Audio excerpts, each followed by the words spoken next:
Alright YouTube, it's time for another occult video. This is loosely paired with the previous video on Nineveh, wherein I stated that there was a spiritual significance that goes along with some of the archaeological remains in the world that goes beyond what most people understand. I think that within the realm of spirituality, within the mystic realm, there is the belief in some groups, not all groups believe in this, that if a site or an object, something of that nature, even a person in some cases, has been host to various rituals and ceremonies and a great deal of spiritual energy, it can in turn become a sort of beacon for that same work.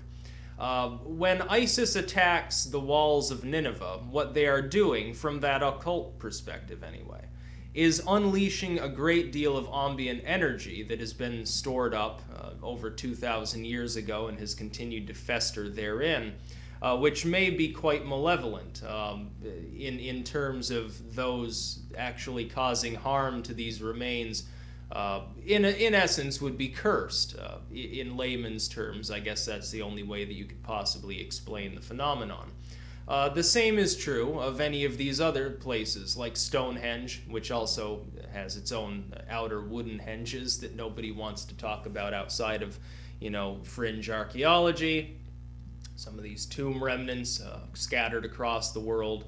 I can't remember the term exactly for them. The remains here, actually in New England, of some of these astronomically important sites, Mayan ruins, Aztec ruins, whatever kind of ruins, the pyramids, not just in Egypt, in Brazil and China also. You've got these sites all over the world, and many of them, if not all of them, had ritual importance to them. There was a great deal of spiritual energy being unleashed on a regular basis around them. Now, the sort of Eastern tradition is that people are essentially performing magic all the time. They don't really realize it, and they don't really notice its effects on the world because they're very materialistic.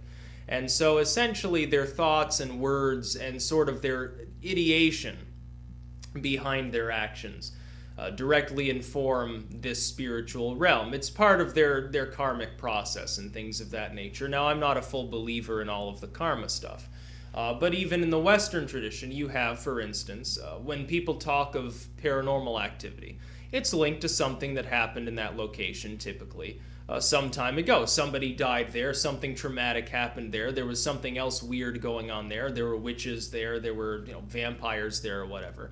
And so a place gets sort of charged with this energy. It's usually negative, not always. And becomes cursed or forsaken or desecrated in some way. You see the same thing.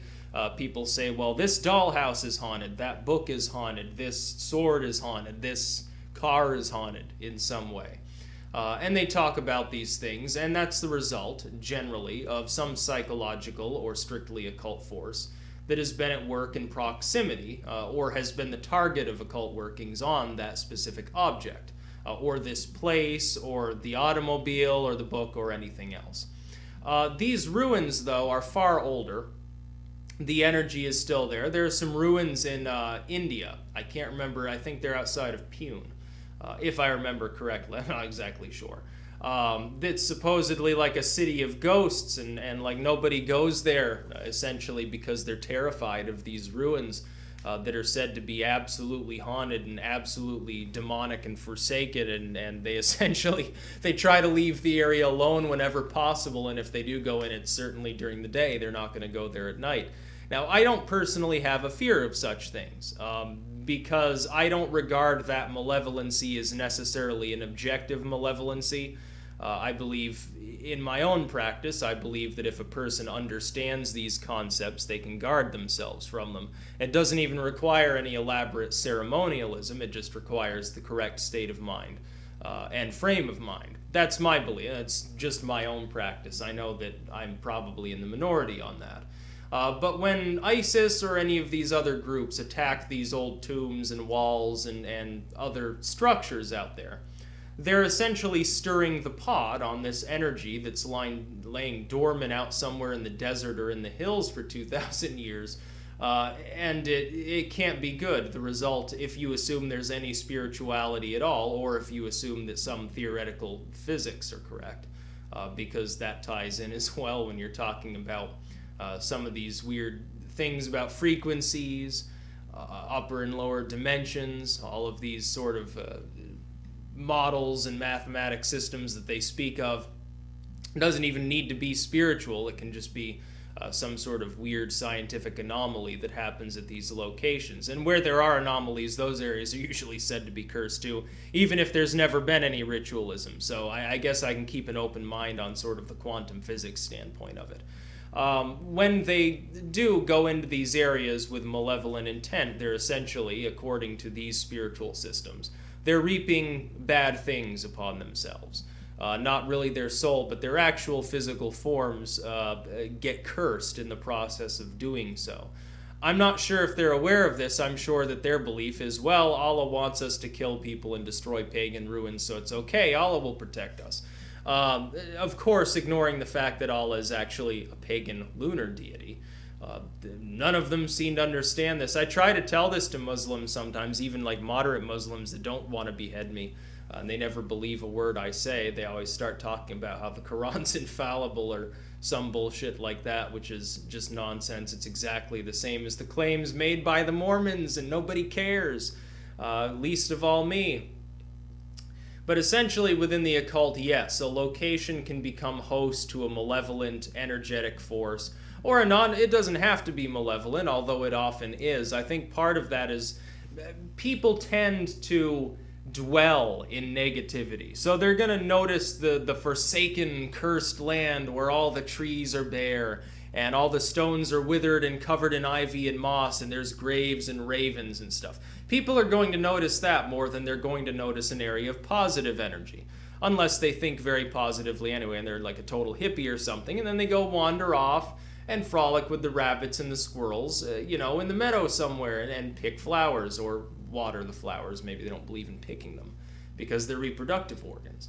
But people tend to notice the negative more than the positive in things especially related to the occult. There are more people who are really, when you think about it, most people who just dabble in occultism, they're probably looking either for short-term success, like, well, I need money or a car or love or something, or they're looking to curse somebody. They're looking to hex the person they don't like. They're looking to shield themselves from being affected negatively by some other person or a physical force. They're looking for ways to harm other people. They're performing black magic, essentially. And again, in layman's terms, I don't term it actual black magic. They're attempting to use malevolent spiritual forces. And they notice these things more readily. I'm not saying that all remnant energies are necessarily negative. A lot of them are quite positive. I've often thought there's a certain ruin near Cleopatra's Pool in Turkey that I intend to visit at some point, and they've actually got one of those open-air sort of half-dome theaters there. I really want to make a YouTube video there. I think that'd be great, and supposedly you can hear a pin fall in the center if you're sitting in the upper row, so people who are worried about my microphone being shitty, they wouldn't have to worry under those situations. But yes, when ISIS attacks these ruins, they are in fact heaping curses upon themselves. And they would be well warned about this facet of their own spiritual belief. These people think, well, Allah's all-powerful, the jinn can't get me. Yes, they can, because Allah's basically the same thing. Muhammad just wandered into a cave and inhaled hallucinogenic gases every day and came out and started babbling, and then other people who actually knew how to read and write started writing these Quranic materials down. All it is a bunch of weird hypnotic psychobabble laid forth essentially by what the Arabians themselves would term a jinn or a possessing spirit, because that's certainly the situation that Muhammad found himself in. Now, they'll ignore this. They'll say, no, it actually comes from Allah. What Allah? There is no Allah. Allah doesn't even exist, you fucking idiot. How more plain can it possibly be? Allah's not going to protect you from these actual spiritual forces, because Allah at most is basically just an egregore or some weird thought form with, half sentience. That's not nearly as powerful as some of the other thought forms people have created. You should probably just become a Christian, because at least they've been pumping theirs for almost 2,000 years, and their Messiah's less malevolent. I guess their deities actually almost arguably worse than Allah. You know, I don't know if Allah is said to actually have done the world flooding and telling his followers to bash babies' heads against rocks, but he certainly tells people to cut off fingers and toes and heads and drive out the non-believers before you, and, you know, impale them and do all sorts of other horrible things to them. Islam is much like Christianity.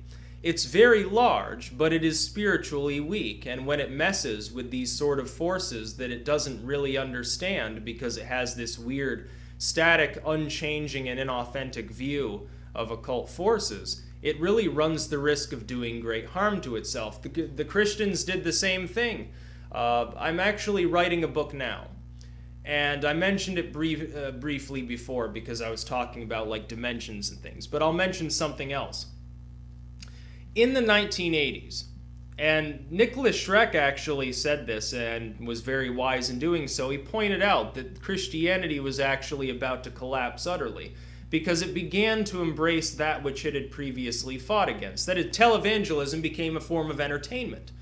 What was realized within the occult is that they stopped being actual spiritual leaders. They started being entertainers. What happens in entertainment? What is entertaining now will not be entertaining to people 10, 20 years down the line. And so a lot of these high-profile Christians with large movements really collapsed. And the Billy Grahams of the world sort of went the way of the dinosaur. I can remember when I was a kid, everyone was watching Falwell and all of these other people. Now they don't. There are a few of these televangelists left. They've largely refined their message. They've gotten into producing book after book of absolute nonsense, feel-good, mumbo-jumbo, fluff bunny bullshit. And that's all they do. They reap the monetary rewards, but they're growing fewer in number. They're growing smaller in power. I can remember even when I was in high school, like that battle cry nonsense, where they get a bunch of Christian youths together and declare war on Satan and all that bullshit, was very big. Now it's sort of dwindling off. You haven't heard a lot about that lately. Because Christianity became a form of entertainment for people. It became divorced of its authentic spiritual context. Islam is doing the same thing. What's ISIS do all day? They tweet. They go on Facebook. They make YouTube videos. They don't go and do shahada or whatever the fuck it's called. They don't go to the mosque and pray and do all of these other spiritual services Muslims are supposedly supposed to do. They don't do that. Instead, they take to Twitter and cast vague threats at people and engage in politics and entertainment. They're doing the same thing the Christians did, and I am willing to predict within 20 or 30 years, Islam will be a hollow shell of what it is now. Its total numbers will begin to decline, number one. Its religious zeal will begin to decline, number two, because these areas are starting to advance. Some of these areas are coming out of that Stone Age. Some are already there. Some of these cultures have already begun to industrialize and urbanize. Turkey, Tunisia, Morocco. These cultures are no longer as religious as they once were. The fact that you have a religious resurgence and more violence and more oppression is actually the last gasp, the last death rattle that you hear before that religion collapses outright. Christianity is on a long-term decline in the Western world where it once held so much prevalence. And the trend is picking up. It's gotten more steep now. I expected it to level off, honestly. It's not. It's doing the opposite of what even I could have expected. It's becoming a faster decline. The total number of Christians is increasing, but it's being far outpaced by the growth of the population, which is largely being born into secularism. And some of these New Age, pagan faiths, Wicca, even Judaism is doing better in many ways as a ratio than Christianity now, outside of parts of the Third World where it's sort of becoming the expat religion. Islam is doing the same thing. Most of these people that come to the Western world as Muslims, they're deconverting. They're not even attempting to convert other people. They're leaving Islam because of social pressure, number one, and pressure to assimilate, at least within the Americas, not so much Europe as we've seen. And those that don't are the ones that become violent and unstable, end up getting killed or thrown in jail anyway, making the whole religion look negative, and then people are pressured all that much more to leave it behind. And I think Europe will wake up in due time. I think in 5 to 10 years or so, this will be a non-issue again, because Islam will have been defeated in the entire Western world, because it will begin to collapse. People, now in the Middle East, are beginning, the only part of the world. And this will be my last example as I talk about this sort of occult energy, which Christianity has largely lost and Islam is now losing, and which is still quite powerful in some of these ancient relics, by the way. That's the main point of the video. I know I'm digressing slightly. The main point is this, the last point.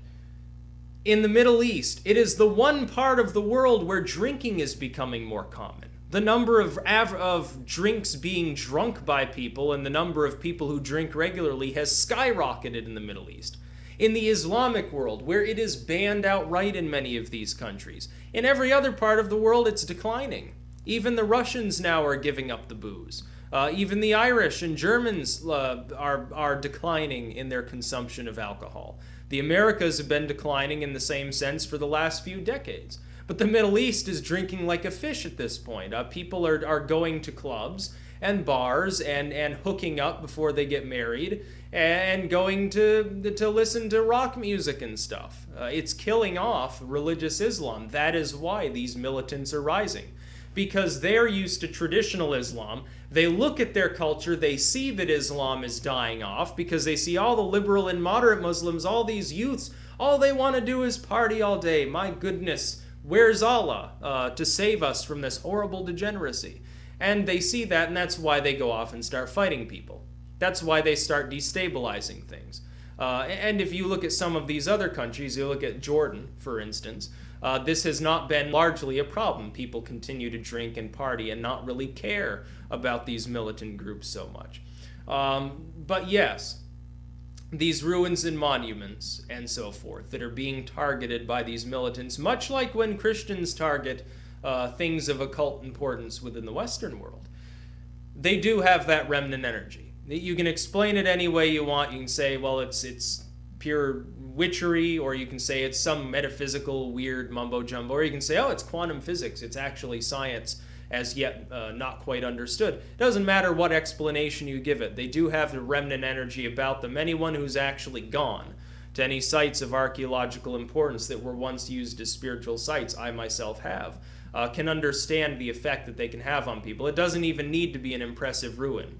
To those who would claim, well, it's because it's so vast, and you start thinking about history and how people, slaves built it with copper chisels. No, it's not that. You can go to one of these very small ruins like we have in New England that are literally, they're not even as big as this room is. And you get the same feeling, really, that you would get at any of these larger ruins, monuments, groves, some pagan grove of trees, anything like that. You get the same feeling, regardless of the location, if it has been used for spiritual purposes. Sort of like the haunted house effect. Some people can pick up on this, some people apparently can't. But it is there. So ISIS would be well warned and advised to stay away from these archaeological remains, because the pagans that built them understood more about spirituality than any Muslim ever did, than Muhammad did, and their gods were far more powerful than a god like Allah, which will be forgotten in another century, whereas these pagan deities are now coming back into use because they lay dormant, but they can never truly die. That's about all. Peace out.